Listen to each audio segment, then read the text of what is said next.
Buen día tengan todos. A continuación presentaremos el manual del funcionamiento de un sistema mecatrónico con un equipo formado por Ricardo Gael, Felipe de Jesús, Ernesto Abraham, Joseph Uriel, Carlos Mariano y Jonathan Alexis. Primeramente, ¿qué es un invernadero inteligente? Pues un invernadero inteligente consiste en un invernadero que tiene la capacidad de controlar variables ambientales que afectan el cultivo, tales como el clima, el riego y aplicación de nutrientes, la temperatura, humedad, iluminación, entre otros. Aclarado este punto, pasemos al funcionamiento ideal del invernadero inteligente. El funcionamiento ideal consta de que el invernadero pueda hacer en su plenitud la regulación de las condiciones ambientales de manera tanto automática como manual, creando así un ambiente adecuado para el crecimiento de las plantas. Los objetivos del proyecto son ahorro de costes derivados de la mano de obra, mantenimiento del ambiente óptimo para el cultivo, control de los procesos fisiológicos de la planta, incrementos en la producción y en la calidad de la cosecha. Ofrece la posibilidad de llevar un registro de datos que ayude a verificar los efectos del clima en el cultivo. Propósito. Este proyecto fue diseñado para poder ejemplificar el crecimiento y la influencia del ambiente en este, evitar el trabajo de campo para el riego y las actividades primarias del ser humano, reducción sobre todo de los gastos en mano de obra, llevar un registro y control más específico del crecimiento del cultivo. Mercado de aplicación. Este proyecto tiene una buena aplicación en las escuelas de agronomía, ya que es capaz de demostrar cómo se realiza el crecimiento de las plantas. También en la formación de nuevos biólogos. Una aplicación que no debemos descartar es la del uso doméstico, ya que podemos crear un mini invernadero. Organigrama. Esta es una parte esencial de nuestra empresa TACA, ya que cada quien se desempeña de distinta manera en cada uno de sus rubros.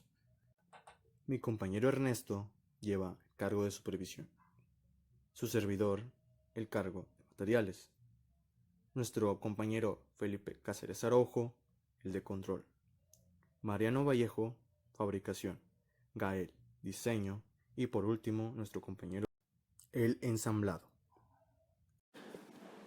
Muy buenos días, muy buenas tardes, muy buenas noches. Mi nombre es Mariano Vallejo y a mí me toca explicar la parte de diseño. Como vemos, aquí en esta primera diapositiva tenemos lo que es la imagen de nuestro boceto del invernadero. Este boceto fue dibujado en hoja de máquina como cualquier otro dibujo. Y aquí vemos lo que son las componentes como más principales o más que están más a la vista de nuestro invernadero, por lo que está compuesto y todo. Pasamos a la siguiente diapositiva. Aquí tenemos lo que son los planos de nuestro proyecto. Estos fueron realizados en el programa Fusion 360 por parte de Autodesk. Aquí tenemos una vista general del proyecto, así como las diferentes vistas que nosotros podemos tener en el programa. Ahora tenemos la tabla de componentes. Aquí se muestra cada uno de los componentes que nosotros utilizamos para nuestro proyecto, así como una pequeña descripción, su simbología, el tipo de componente en el que se clasifica, características, precio unitario y el nombre del componente. También se ve lo que es el proveedor, las fechas de llegada, de solicitado. Y aquí tenemos la parte la que continúa en la diapositiva anterior, que es lo del resto de componentes. Bueno, y ahora tenemos los materiales que fueron utilizados para construir el invernadero, ya fuera de los componentes electrónicos. Para la base, para la caja y para el techo del invernadero se utilizó tablas de maderas, ya que estas son muy resistentes para aguantar un peso o que se filtre la humedad. Nosotros utilizamos esto para evitar todos esos riesgos. Para las paredes del invernadero tenemos láminas de acrílico, que son estas de aquí. Estas nos ayudan a almacenar la temperatura, la humedad y evitar que entren cosas del exterior. Para los componentes o la parte de control tenemos una caja de plástico, que viene siendo esta de aquí, el número 3. Esta nos ayuda para tener los componentes de control en orden y que no exista mucho cablerío, como se podría decir.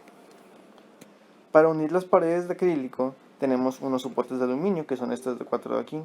Estas vienen colocadas en las esquinas y se ayudan para que las 4 paredes se mantengan unidas y no existe un riesgo de que se vaya a tumbar o a romper la unión. Por mi parte sería todo. Gracias. Bueno, a continuación explicaré el proceso de fabricación que se llevó a cabo para maquinar nuestra pieza. La pieza que nosotros maquinamos fue el logotipo de nuestro equipo, el equipo TACA. Como ven, es un águila. Se realizó mediante el programa de Mastercam. El primer paso que realizamos fue pasar la imagen de nuestro logotipo de un formato JPG a un diseño en 2D. Como ya sabían, nuestro logotipo ya lo teníamos diseñado, lo teníamos en un formato de imagen de JPG y nada más buscamos la opción en Mastercam para poder pasarlo a un diseño en 2D. Después procedimos a darle las dimensiones requeridas. Nuestra pieza debía ser de un diámetro de 7 centímetros y 8 milímetros de grosor. Entonces nomás buscamos alguna opción para moverlo a escala y que se pareciera a las dimensiones requeridas. Ya más adelante le vamos a dar las dimensiones que se ocupan. Ok, como tercer paso definimos los parámetros del material, sus medidas y su grosor. Aquí ya lo pasamos a un diseño en 3D y le dimos las medidas requeridas. Para el siguiente paso, primero definimos qué herramienta queremos utilizar. Nosotros utilizamos la fresadora y vamos a hacer el proceso de desbaste de contorno. Entonces, definimos qué herramienta utilizaríamos, las medidas de la herramienta, todos los parámetros de corte como revoluciones por minuto, velocidad de avance, profundidad y muchas otras. Ah, como ven, esta es la prueba de simulación del paso que hicimos anteriormente. Ya se hizo el desbaste de todo el contorno y a continuación hicimos el mismo proceso pero desbaste interno.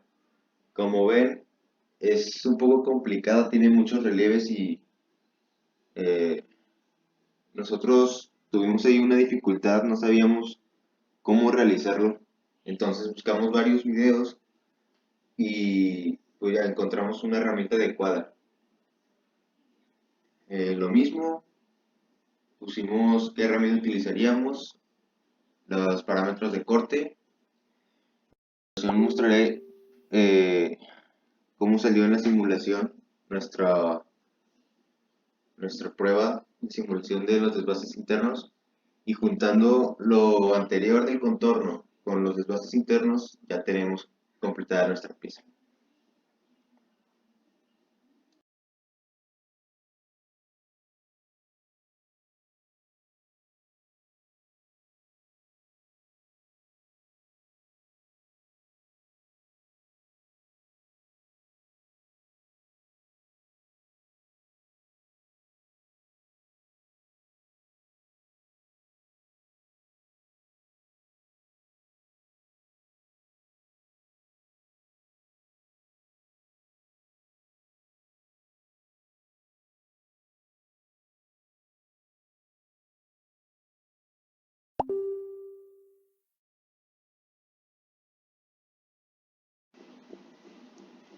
Algunas dificultades que tuvimos a la hora de realizar nuestra pieza fueron que Mastercam no resultó ser tan intuitivo como creíamos. La verdad, al principio nos confundía mucho, no sabíamos cómo usarlo. Tuvimos que ver muchos videos, pero al final lo logramos comprender y ya realizamos la pieza. Como segundo obstáculo que tuvimos fue que no sabíamos si Mastercam iba a tener la opción de pasar de formato JPG a dibujo en 2D. Entonces tuvimos que investigar varios videos y tutoriales y encontramos la manera. Después, a la hora de utilizar la fresadora, no sabíamos qué parámetros de corte usar. Nuestra pieza la realizamos de material de aluminio. Bueno, así la simulamos. Y no sabíamos qué parámetros, entonces tuvimos que investigar todos esos parámetros para utilizarlos. Al igual con la herramienta, tuvimos que buscar la herramienta adecuada para cada proceso. Etapa de control. Para la programación de nuestro proyecto se utilizará el microcontrolador Arduino Uno y se utilizarán diversos sensores para obtener las condiciones óptimas para el crecimiento de las plantas. Los tipos de controles que realizamos en nuestro proyecto son el control de riego, temperatura, humedad e iluminación del ecosistema.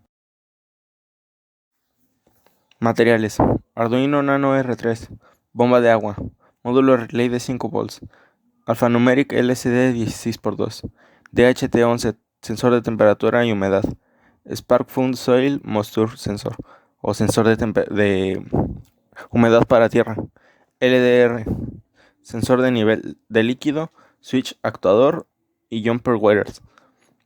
En esa diapositiva lo que podemos observar es el diagrama del circuito de control, lo cual está integrado por los sensores y los materiales que acabamos de decir. En el funcionamiento del sistema de control es por medio del Arduino, en el cual el Arduino envía una señal hacia el DHT11, el cual le regresa con el dato de temperatura y humedad del ambiente que hay en el ecosistema, los cuales se transmiten hacia la terminal I2C, el cual es el encargado de enviarlo al gráfico LCD que nos muestra en la pantalla lo que se está sensando en el ecosistema, y nos indica también la humedad del ambiente, la temperatura del ambiente y la humedad de la tierra de la planta. Y por medio de estos datos lo que hace es activar la bomba de agua o desactivarla. Dependiendo del modo en el que estemos utilizando el circuito, será la salida del gráfico, ya que este circuito está creado también para utilizarse en modo manual. Programación. En los niveles de programación comenzamos con el nivel bajo de agua, el cual nos muestra por medio de la humedad y la temperatura y la humedad del suelo. Da el aviso de que se tiene que llenar el tanque encendiendo la LCD. Después sigue el nivel de activado de la bomba, el cual nos muestra igual la temperatura, humedad y humedad del suelo, dando otro aviso sobre si se puede recargar o llenar el tanque, igual dependiendo de si la LCD está encendida o apagada. Después nos muestra el nivel de agua en OK, que es cuando el agua está en su nivel óptimo de uso. Vuelve a mostrar la temperatura y humedad del suelo, el cual nos da un aviso con el mensaje de nivel OK en la LCD. Después sigue la humedad en el suelo, cuando se está correcta, que solamente regresa el dato de temperatura y humedad y la temperatura del suelo. La pantalla sigue igual y no hace ningún cambio. Activo de la bomba, comienzo en riego. Es cuando se hace el riego manual de la bomba utilizando el botón pulsador. Humedad suelo no OK. Muestra igual la temperatura, humedad y humedad del suelo, comenzando con el riego automático. Esto es para cuando nuestro suelo está más seco de lo normal. Igual utiliza la LCD dependiendo de si está apagada o encendida. Activado de la bomba. Muestra el aviso cuando no se puede activar el riego manual. Riego automático activado. Esto es para cuando tenemos colocado el regado automático. Programación en Arduino. Aquí comenzamos incluyendo la librería de la DHT11, la librería de la pantalla LCD con el I2C, y comenzamos configurando los pines y las variables, las entradas de los sensores, las temperaturas y humedad, el botón, la variable de nivel, la bomba, la humedad del suelo, el DHT11 como entrada y los botones. Comenzamos para la parte de humedad del suelo y el riego, indicando en el void setup que vamos a utilizar el monitor serial y los modos de los pines, cómo están configurados cada nivel. Y después utilizamos la configuración para la pantalla LCD, mostramos las entradas y comenzamos con el void loop, el cual nos indicará sobre los niveles y introduce el primero. leer y meter el valor de temperatura y humedad en la variable temperatura y humedad. Después comienza utilizando el puerto serial, imprime el puerto serial el valor de la humedad del suelo y después lo muestra todo en el LCD conforme a los datos que estemos utilizando. Continuando con la programación, se inicia con el nivel de los sensores, indicando el nivel de agua bajo o rellenado del tanque. Después nos arroja toda la impresión serial de la pantalla, en la cual podemos ver el aviso de nivel bajo, rellenar el tanque, y los niveles del DHT11 en el sensado de la temperatura y del suelo. Después el sensado de la humedad del ambiente. Continuando por el aviso de imposible regar, nivel bajo de agua, debe rellenar el tanque. Importante regar y nivel bajo. Después el nivel del agua correcto, se puede regar. Si la tierra está seca, se comenzará a regar durante 2 segundos y esperará a comprobarse que la humedad esté correcta en otro segundo. Eso es lo que nos imprime en el aviso de la tierra está seca, comenzando el riego automático. Riego automático, después nos manda el aviso del sensor de humedad de tierra y se comienza a repetir el ciclo. Si no se puede activar el riego manual, se activa el riego automático, regando automáticamente en su modo manual. Y ya para terminar la programación del Arduino, lo que podemos ver es el regado de forma manual, el cual se hace utilizando el botón y nos indica el aviso de riego manual, nos da el valor del sensor de humedad para tierra y nos da los valores. Se repite cada vez que no se realiza y si no está correcto, la bomba de agua se para. Tabla de riesgos. Los riesgos identificados pueden dividirse en 3 categorías diferentes, los cuales son administrativos, técnicos y operativos. Cada uno de estos se detallan en la figura 1.0. Como puede observarse en la tabla, está dividido en 3 columnas, una con la categoría, otra con el riesgo encontrado y en la última con la descripción de dicho riesgo.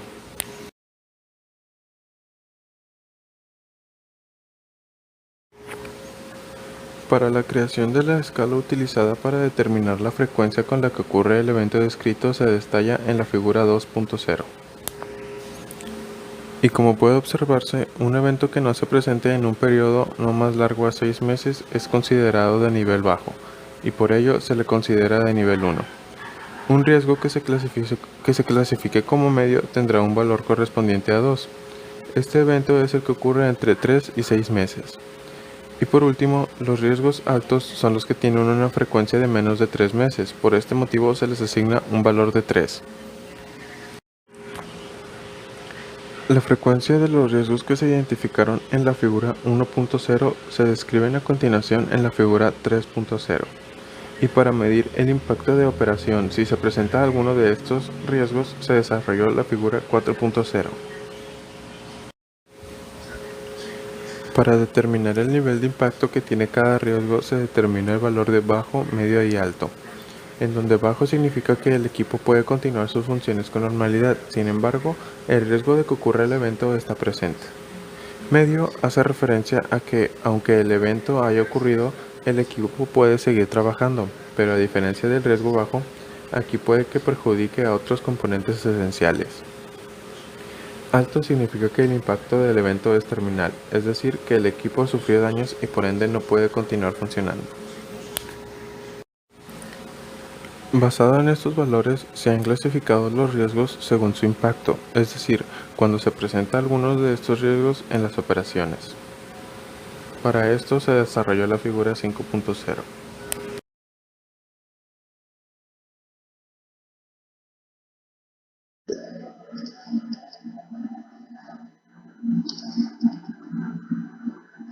Ahora hablaremos sobre el mantenimiento del proyecto. Como ustedes saben, todo proyecto debe tener un buen mantenimiento. En este caso, nosotros lo dividimos por 3, lo que sería mantenimiento del sistema de riego, mantenimiento por la calibración de los sensores y el mantenimiento del display LCD. Para el sistema de riego, si este puede presentar algún fallo, lo que debemos de hacer es hacer la limpieza a los ductos. En el caso de que esto no sea y sea por una mala calibración de los sensores, lo que debemos hacer es reemplazarlos directamente, porque puede que no puedan dar una operación de manera efectiva. Pero si en vez de que se hayan presentado estos dos y haya habido un sobrecalentamiento en el sistema, puede que el LCD haya presentado alguna falla. Entonces, debemos de sustituirlo directamente, porque puede que en algún punto necesitemos saber la medida de la temperatura y no vamos a saberla por lo mismo que el LCD ya no sirve. Y para terminar ya todo esto, enseñaremos las minutos de reunión, donde se presentan la fecha, el lugar, la hora de inicio y fin, el objetivo con el que teníamos, los asistentes a la reunión, los asuntos que tratamos y los compromisos asumidos. Ahora, sin más que decir, esperemos que les haya sido de su agrado esta presentación y muchas gracias por escucharlos.